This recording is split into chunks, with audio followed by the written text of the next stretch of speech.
Ahoj! Ak sa ti nepáči, ako rozmýšľaš, no aj tak chceš v živote napredovať, je čas preprogramovať si myseľ. Poďme sa porozprávať o tom, ako to dosiahnuť pomocou psychologických techník. Prvá na rade je kognitívno-behaviorálna terapia. Tá ti pomáha zmeniť negatívne myšlienkové vzorce na pozitívne. Predstav si to ako výmenu starého, zabugovaného kódu za skvelý nový upgrade. Ďalej je tu vizualizácia. Predstav si svoje ciele čo najživšie. Oklameš tak svoj mozog, aby si myslel, že už sú skutočné. Niečo ako mentálna generálka. A nezabudni na afirmácie.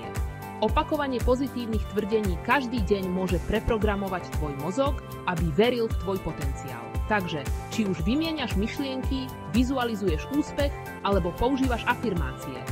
Pamätaj, máš silu preprogramovať si myseľ.